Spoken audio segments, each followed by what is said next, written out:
Shikues të Nur Media, përshëndetje. Situata e brisht politike në Shqipëri vijojnë dhe protestat, ndërsa kryeministri Rama nuk tërhiqet. Për të folur për këtë, për të ardhmen politike të vendit, por dhe marrëdhënien e tij me kryeministrin Rama, sot kemi të ftuar shkrimtarin dhe gazetarin e njohur Fatos Lubonja. Zoti Lubonja, përshëndetje, faleminderit që jeni me ne sot. Përshëndetje, faleminderit për ftesën. Zoti Lubonja, për javësh tashmë kemi një pakënaqësi politike dhe protesta të vazhdueshme. Si e lexoni këtë moment politik në Shqipëri? Po kjo protest që pas gjatë tani është sot në ditën e 25, që do ndodh në darkë me fjalë protesta, po jemi dita 25, vjen për shkak të 35 vjet politika të mbrapshta në Shqipëri, mas rënies komunizmit, në kuptimin më të gjerë pra, nuk është çështje thjesht e një resorti turistik që e quajnë pak a shumë resorti i Kushnerit. Ajo u bë shkëndija për të plasur, për të shpërthyer një zëmërim i akumuluar thellë ndaj gjithë klasës politike shqiptare, ndaj sistemit që ka ngritur kjo klasë. Kur them sistem, kam parasysh një sistem politiko, ekonomiko, mediatik, që kam quajtur, që vjen nga oligarkët dhe krimi organizuar, për oligarkët dhe krimin e organizuar, me oligarkët dhe krimin e organizuar. Që konkretisht do të thotë që një grusht njerëzish që janë me një background edhe kanë dalë dhe me background nga komunizmi, që nga komunizmi Shqipëria ka pasur gjithmonë një pakicë e cila ka krijuar probleme në vitet 90, ju duhet ta dini, me piramidat financiare, një grup mashtruesish, të cilët sigurisht u përkrahën nga politika se paguanin dhe politikën, dhe disa media të vogla që ishin atëherë, më shumë gazeta, krijuan ato piramidat financiare që sollën rënimin e Shqipërisë në vitin 97, rënë e gjithë institucioneve. Tani, po ajo filozofi, po ajo qasje ndaj kapitalizmit, nëse mund ta quajmë kështu, pas një rregull, një kapitalizëm grabitqar, banditësh, përsëri, po kjo qasje ka ndërtuar një shtet që funksionon për ta dhe me ta, si është, dhe ka akumuluar zëmërim tek njerëzit e mënyra se si këta janë pasuruar, mënyra se si këta kanë grabitur tokat, kanë shfrytzuar, kanë bler gjykata për të falsifikuar, kanë pas me vete kryeministrin që ju bën dhe projektet e vilave, resorteve dhe gradatëshielave për të pastruar parat këtij krimi. E të gjitha këto janë shoqëruar me përjashtimin e njerëzve nga ato që mund të quhen të mirat publike, hapësirat publike, përjashtimin e njerëzve edhe deri nga deti, nga Bregdeti, sepse këtu, ndryshe nga siç ndodh, supozojmë se unë jetoj edhe në Itali, ti mund të marrësh edhe të krijosh ndonjë resort, po turistik në Bregdet, por gjithsesi bregu i detit, rëra i përkasin të gjithëve, ose diku mund të jenë edhe me para, por ka hapësira të publike. Këtu është zaptuar gjithçka, kupton? Dhe të hysh në këto resortet e tyre, me që bëhet fjalë për resorte, nuk mund të hyj askush që është normal në Shqipëri, sepse duhet paguash me $200-300, $400 në ditë, ndoshta për dhe për shijuar një Bregdet që dikur njerëzit e shijonin të free, e shijonin lirshëm. Unë kam shkuar në bregun e jugut, kam ndaluar me makinë, diku kam shkuar atje. Sigurisht turizmi mund zhvillohet, i zhvillon larg bregun e le për të gjithë, siç kanë shumë vende, apo po jo të shkosh ti me gardë deri tek deti dhe ta bllokosh komplet. Kjo është metafora, sepse e njëjta gjë ka ndodhur në Tiranë, kryeqytet ku me këto grattacielat janë shpronsu njerëz, janë dëbuar njerëz nga shtëpit, ju është zënë dielli, ju është marrë dielli atyre që kanë rezistuar dhe kanë ngelur me në shtëpi të vogël aty ngjitur apo jo. Dhe gjithmonë e bërë në mënyrë të dhunshme, të padrejtë, dhe njerëzit janë ndjerë të pafuqishëm për të reaguar. Edhe kështu që vjen një moment që çuditërisht ata njerëz që ne kemi menduar të nështruar, të dërhequr më tashmë, duke thënë Shqipëria s'bëhet dhe duke ikur jashtë në perëndim, u mlodhën aty dhe po japin atë një lloj përgjigje që nuk dim sa do vazhdoj, por shpresojmë që do të krijojë një situatë të re. A mendoni që këto protesta do të krijojnë një realitet të ri politik në Shqipëri, apo mendoni se tashmë politika e ka ngurtësuar, e ka bërë për vete këtë realitetin e saj dhe nuk mund të ndryshojë asgjë? Kjo është pyetje me vend. Unë mendoj që realiteti i ri duhet të fillojë dhe të përpunohet edhe brenda vetë protestës. Me këtë realitet të ri kuptoj para së gjithash një mendësi demokratike, ku populli ndjet pjesë, pra se kur thuhet demokraci thuhet pushteti i popullit, kur populli, si më thënë, është në kontroll të vendimmarrjes në mënyrë të vazhdueshme, kërkon transparencë dhe ngrihet më njëherë sapo këto shkelen.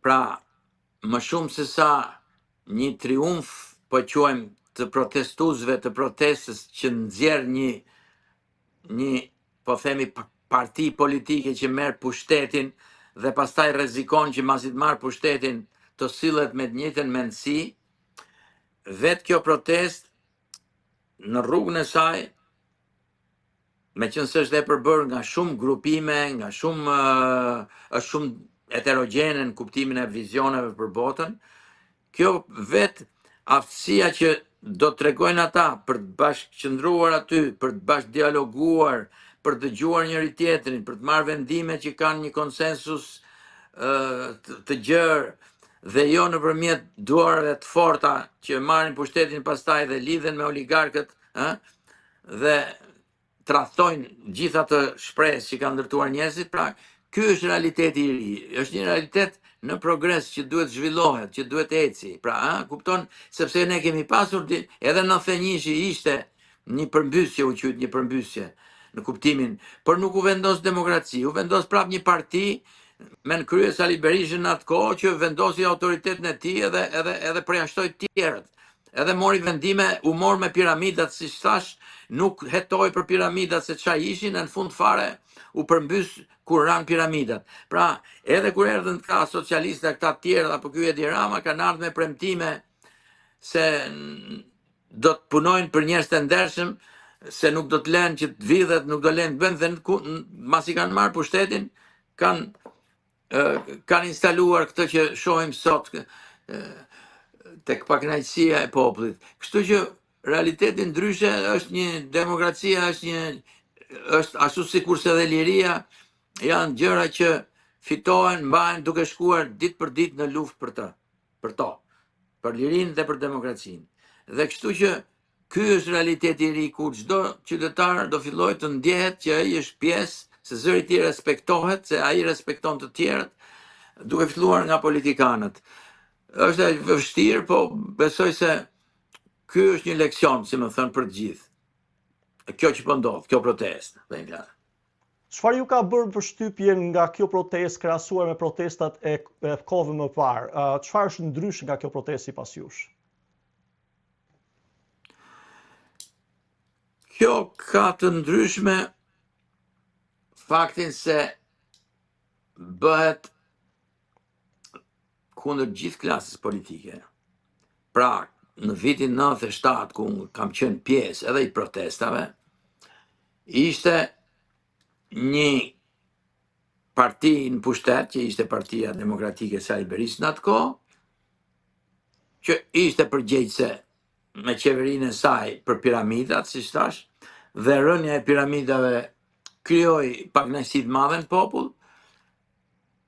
Populli u ngrit, po filloi të drejtohet nga partitë e tjera të gjitha që bën një koalicion, u bën një forum për demokraci atëherë, që s'ishin provuar në pushtet, ku ishte edhe Partia Socialiste, edhe Partitë Djathta, ishin shumë parti, ishin 12 parti që krijuan një forum dhe që udhëhoqën protestat. Por ishte një klasë politike që ishte kundërshtare, që ishte aty.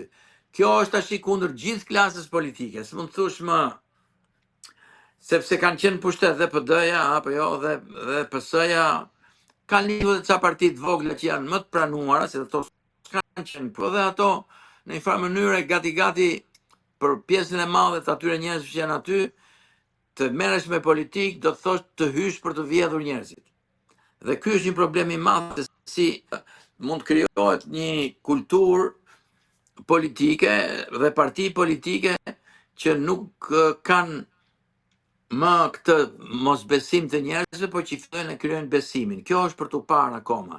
Pra, kjo është një protestë, këtë ka karakteristikë kryesore, që është kundër gjithë klasës politike dhe kundër politikës tërësi.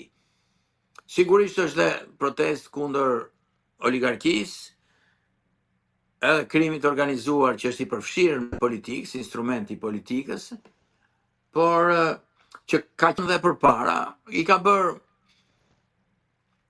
ka pasur një protestë e ngjashme kur ishte një tentativë e Ramës për të sjellë armët kimike të Sirisë në Shqipëri.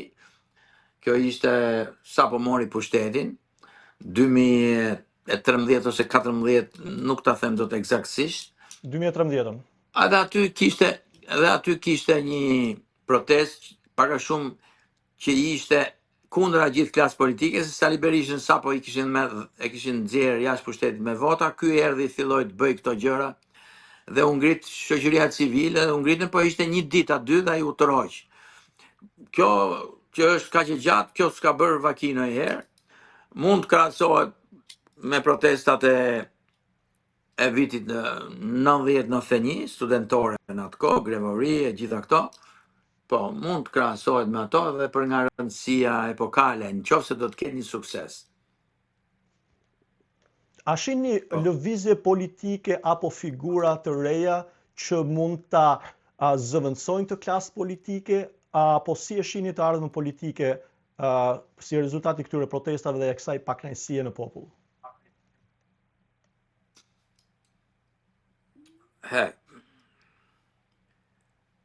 Padyshim që nga kjo do dalin dhe duhet dalin figura politike, ndonse është nisur nga shoqata, nga aktivist, se edhe ti je aktivist është bësh politik, apo jo?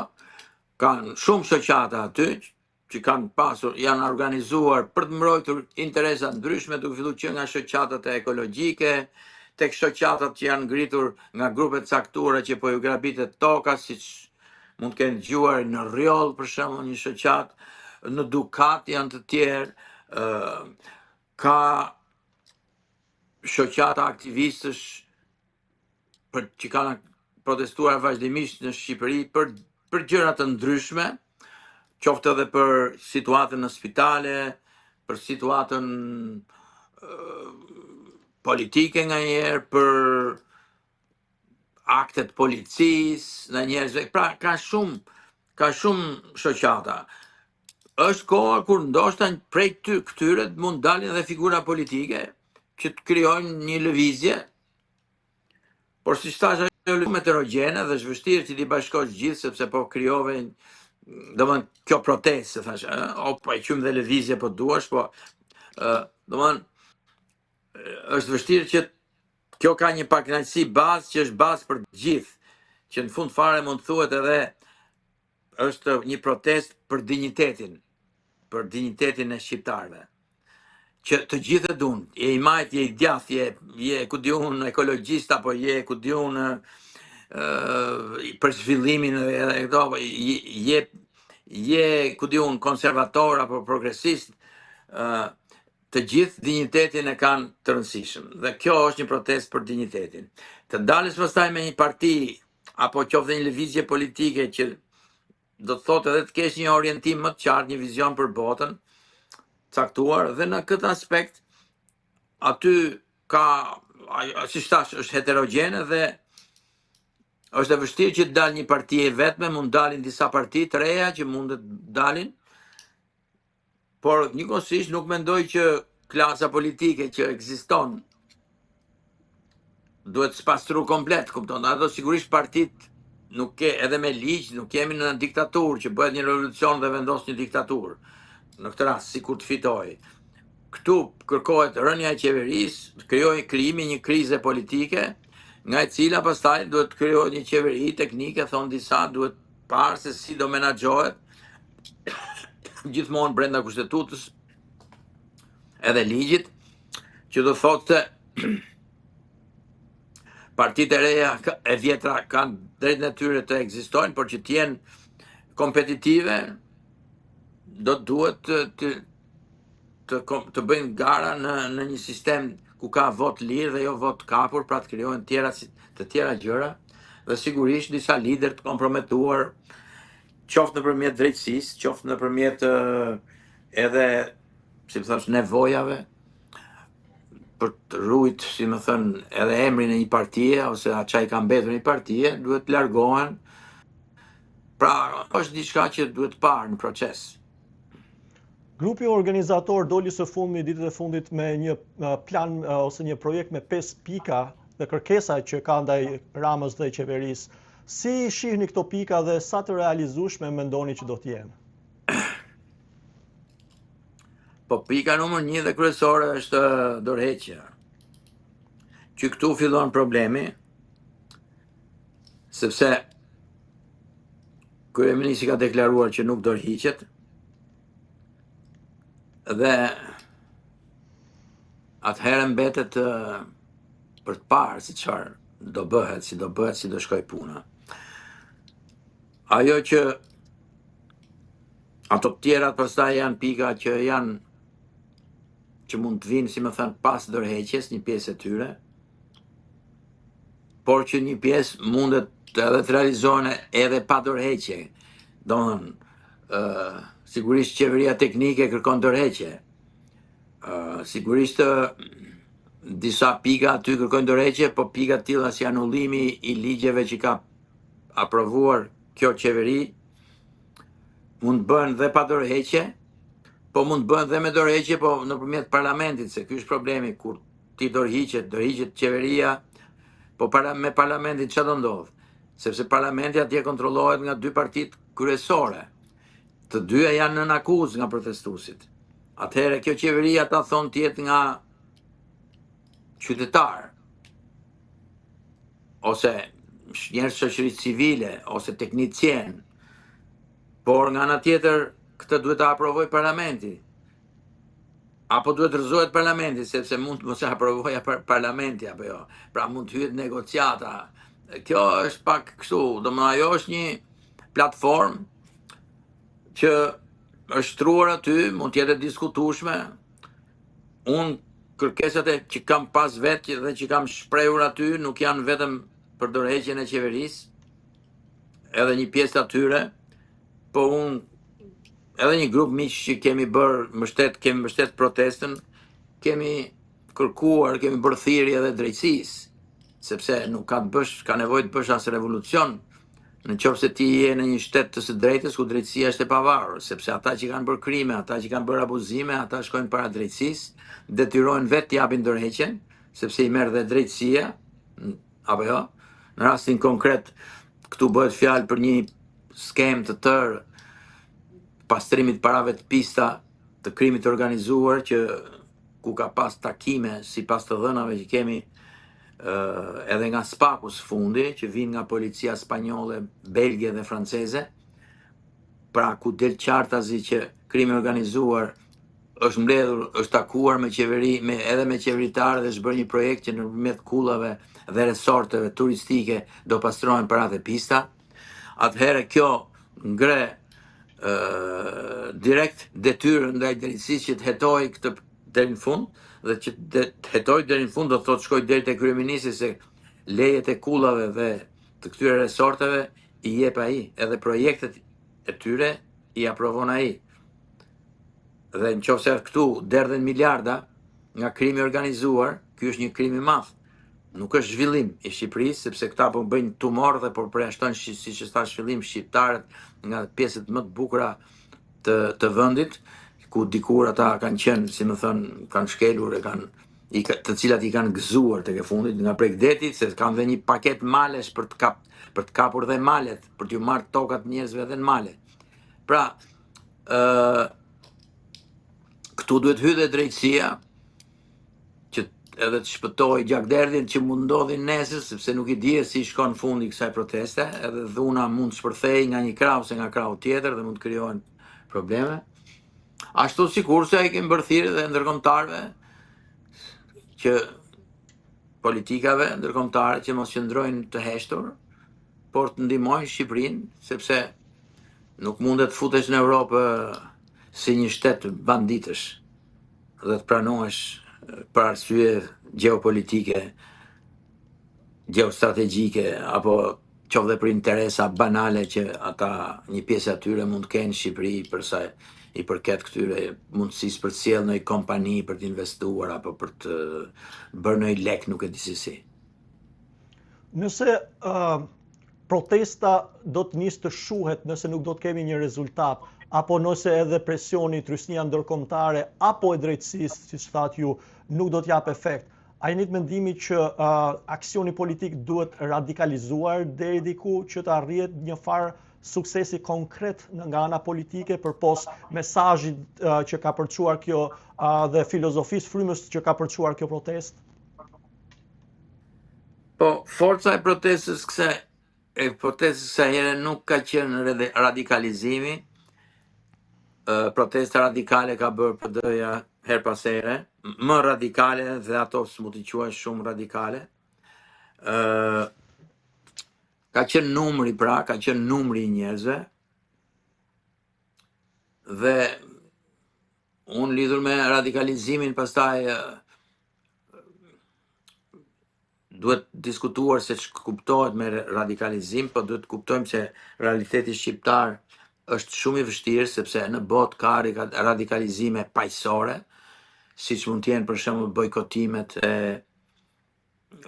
ku diun, edhe të këtyre oligarkëve për shembull që janë, kemi një qet kastrati ne për shembull që i ka të gjitha me ndërtime, me këto resorte që ndërton, po ka dhe karburantit, po ka aeroportit, ka dhe ku diun, çfarë nuk ka, dhe mundet në një vend të tetruar me kulturë demokratike mund t'i përshtirë njerëzve që bojkotoni komplet produktet e tij, mos shkoni të merrni mirë, po kjo kulturë mungon njëkohësisht, siç thash, këtu është dhe problemi i krimit të organizuar që s'ke si e bojkoton ekonomikisht, sepse ai është i paligjshëm, nuk është se këtu ka, domethënë nëse ti do të bojkotosh krimin e organizuar, atë mund ta bojkotoj vetëm drejtësia duke i kapur dhe duke u sekuestruar, konfiskuar pronat, por njerëzit s'kan çaj u bëjnë, kuptoti? Radikalizim paqësor, them. Pastaj ka tendenca për të shkulur gardë, kanë filluar të shkulin këto gardët që kanë vënë këta për këto projekte, andej këtej, që zaptojnë dhe toka njerëzish dhe edhe interesa njerëzish aty rrotull. Por megjithatë, unë ngulmoj nga ana ime se kjo mund largoj një pjesë njerëzish paqësor, siç janë protestë, dhe radikalizimi në një regjim që është i strukturuar shumë më mirë për të shtypur edhe me këmbë pakicat që mund ngren kokë, ndoshta mund të mos ishte produktiv. Unë jam për thirrje qytetarëve për të mos u ndarë sheshit dhe për të shtuar në numër vazhdimisht. E qartë.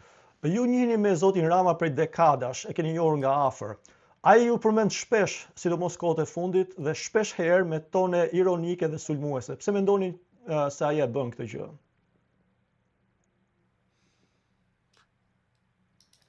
Po, tani, se e mendoj. Përgjithsisht ai e para ka një paftësi, siç ja njoft dhe më herët, për shkak të sindromit narcisizmit që ka një paaftësi për të dëgjuar kritikën. Është më shumë një njeri që i do të tjerët jo si miq, të cilët edhe të kritikojnë edhe të ndihmojnë, por i do më shumë si pasqyrë që ku të shoh vetën e tij, pra me të cilët më shumë të i puqen ndoshta disa interesa dikur apo disa mendime, por që nuk ka sidomos në pushtet, bëhen shumë të rrezikshëm pra këta narcisistët, sepse siç thuhet pushteti gjithmonë tregon dhe karakterin e vërtet të njeriut, dhe në këtë aspekt sepse e bën shpeshherë të la filtra që ka njeriu të mirësjelljes, pra se i duket vetja i fuqishëm dhe eliminon ato filtrat, edhe nxjerr arrogancën dhe veten e tij të vërtet kur ka pushtetin. Kështu që pushteti bashkë me smundjen e tija e kanë bërë që të mos dëgjoj asnjë kritik, por gjithmonë ti etiketoj kritikët si qenë që lehin, si kazan, si sorra, tash si sfundi ju keni dëgjuar besoj epitetet, dhe asnjëherë nuk hyn në lëndën e çështjes, në atë për çfarë diskutohet, të shpjegohet, është e vërtetë as është e vërtetë, për shembull, që ky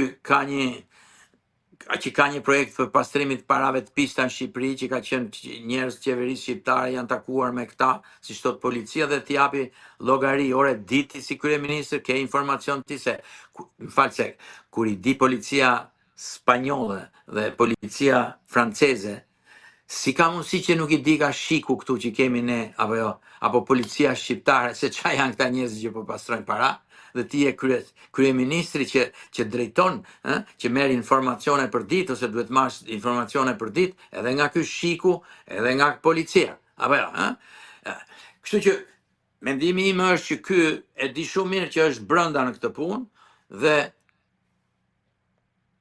teknika më e mirë është sulmi, është mbrojtja.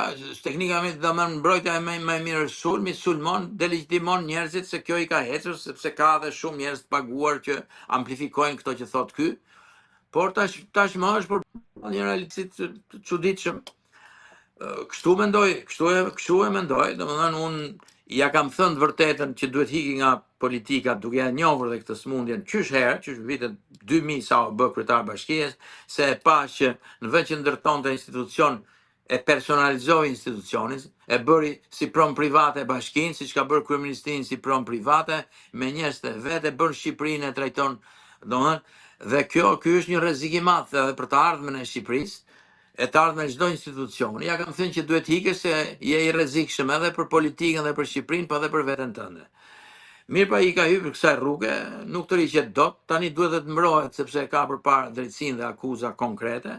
E kështu që kjo është rruga e vetme, të mohosh, ti fak atyre që thonë që je godfather, siç thanë tash në fund në Financial Times, apo jo? Dhe duhet të sjellin ata provat. Provat janë aty. Provat i shef çdo shqiptar, je di shumë mirë se botë shkosh të pyesësh se kush ka investuar këtu dhe ku i ka gjetur parat ai që ti i ke dhënë lejen, edhe del qartë se kush ka ngritur këto gradaçelat që janë këtu dhe me çfarë parash. Atëherë ti që je kryeministër, çfarë përgjegjësi ke ti që ke dhënë lejen, që i ke zgjedhur arkitektin këtij? Minimalisht përgjegjësi morale politike. Maksimalisht je i përfshirë në pastrim parash të pista. Atëherë, ju e bët analizën e fiksimit të tij me pushtetin, dhe keni folur dhe keni shkruar shumë për psikologjinë e pushtetit. Çfarë e bën marrëdhënien e Edi Ramës me pushtetin kaq të pandashme? E thash, është sindromi që ka ai, që është narcisizmi malign, dhe narcisizmi në thelbin e vet buron nga një traumë infantile, konsiderojnë psikologët, që e ka bërë njeriu që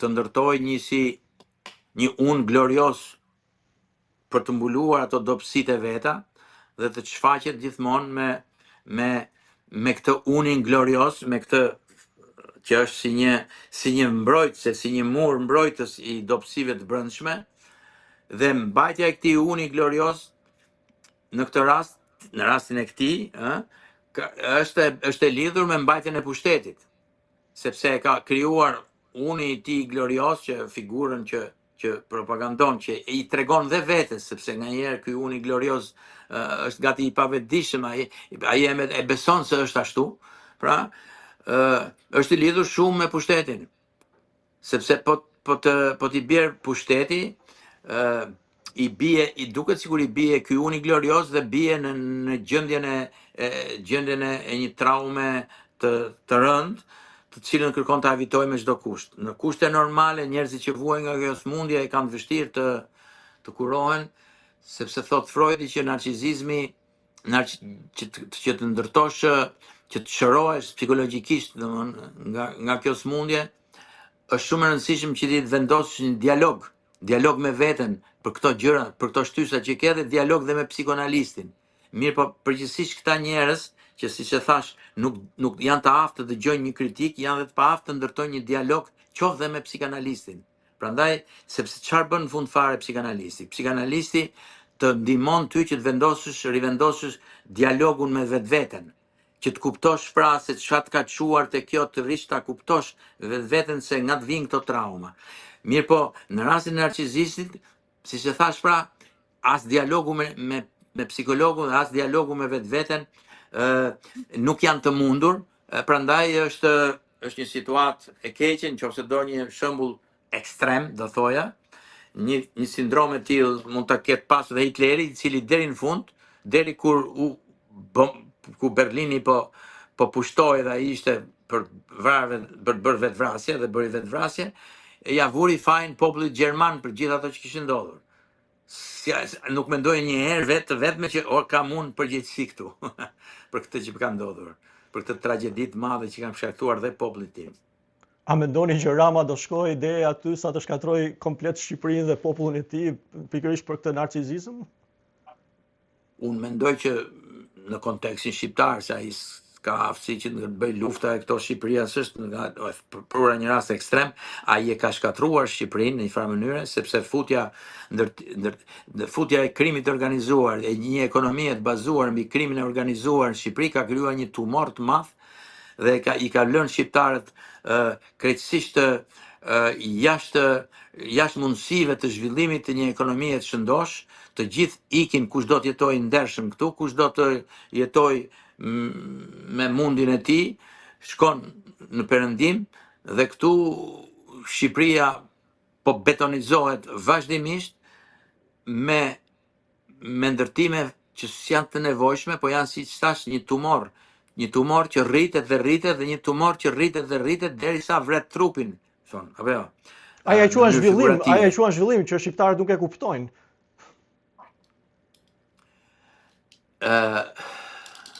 Shiko, zhvillimi edhe në vendet perëndimore, ku ka ata që janë për zhvillimin, është studiuar tashmë që zhvillimi dhe cilësia e jetës nuk shkojnë paralel, sepse nëse ti betonizon, supozojmë, ndërton, hedh beton, kjo e rrit zhvillimin, atë GDP-n që quhet. Por nëse kjo të merr ajrin e pastër, nëse kjo të helmon, nëse kjo të bën, cilësia e jetës vjen duke rënë. Pra, edhe në botë ku ka ekonomi, po themi, shumë më normale, ku nuk pastrohen para, po kur ka njerëz që janë të gatshëm ju keni parasysh, edhe kur bëhen tani, pse është bërë aq shumë kundër industrisë së karbonit, për shembull, apo jo, se ti mund të shposh nxjerr karbon, e përdor me karbon. Mirë, po e ka luftuar bota karbonin sepse krijon ato ndotjen atmosferike, e cila krijon 1000 probleme dhe për shëndetjen e tjera. Ashtu sikurse edhe çimentifikimet, ku di un, apo thuaj po deshe, edhe gjithë këto tragetet e mëdha që transportojnë nëpër oqean mallra pafund, edhe ato bëjnë një ndotje të pafundme të oqeanit dhe janë probleme për botën sot. Sepse dëmtojnë pra cilësinë e jetës. Kurse këtu nuk është fjala as për këtë lloj zhvillimi. Këtu bëhet fjalë, si ta thash, edhe po e përsëris, për një industri pastrimi parash që nuk është se plotëson nevojat për banim të shqiptarëve, nevojat për supermarkete, apo qoftë dhe nevojat për të pasur një vend ku të kalojnë pushimet në plazh. Ato janë industri që pastrohet kjo para, i quajnë banka betoni në Shqipëri. Ka fjalë tash për këtë, banka betoni ose parkim parash. Këto në terma afatgjata, këto do ngelen si tumore, pra si trup pa jetë i Shqipërisë, që po shkatrojnë bukuritë, po shkatrojnë cilësinë e jetës, por që do të pengojnë edhe aftësinë e shqiptarëve për të kulturuar, për të profesionalizuar, për ndërtuar një ekonomi të shëndosh, pra me bujqësi, me agroturizëm shëndosh, me industri përpunimi ushqimor të lehtë, apo të tjera mënyra të ekonomisë së qëndrueshme që janë në botë normale. Shqiptarët nuk po e bëjnë më këtë, dhe e gjithë kjo ekonomi nesër do jetë e pavlefshme. Për t'ju kthyer edhe një herë dhe për ta përmbyllur, qartë, marrëdhënies suaj me Ramën ose më saktë sulmet të Ramës ndaj jush, a mendoni që thellë ai sheh tek ju atë intelektualin e lirë që nuk ka nevojë për pushtet dhe poste, gjë që ai nuk e arriti kurrë, dhe kjo është një lloj xhelozie? Unë them më thjesht, ai shef një të vërtet që e di që ekziston, edhe që tërë jetën është munduar ta mbulojë, dhe që kur më sulmon mua, sulmon pikërisht dhe atë zërin e asaj të vërtetës nga brenda tia, që ja thot, dhe ai se pranon dot atë, sepse po të pranoj atë, i shëmbet gjithë kjo gënjeshtër e madhe që ka ndërtuar. Ky uni glorioz që është. Dhe në fund fare, çfarë ju jep ende shpresë te kjo Shqipëri, dhe cili do të ishte mesazhi që do t'i jep një të riu që jeton atje dhe që duhet ta ndërtojë të ardhmen e tij në Shqipëri?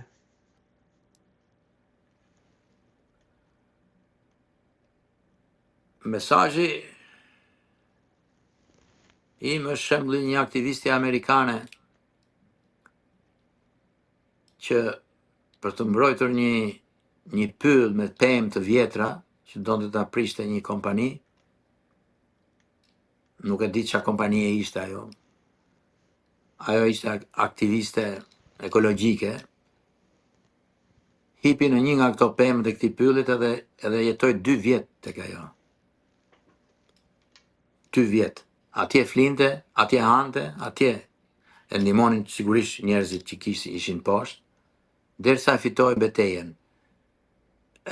Kjo për mua, ky pylli për shqiptarët duhet të jetë kjo Shqipëria që duhet ta mbrojmë, ta shpëtojmë për jetën e tyre. Kryesisht duhet të kenë kurajën e kësaj aktivistes, edhe pasionin edhe dashurinë e kësaj aktivistes për pyllin, ta kenë për Shqipërinë, edhe që nesër të gëzojnë një Shqipëri. Përndryshe Shqipëria do jetë e këtyre banditëve që po shtohen. Zoti Lubonja, faleminderit që ishit me ne sot. Faleminderit.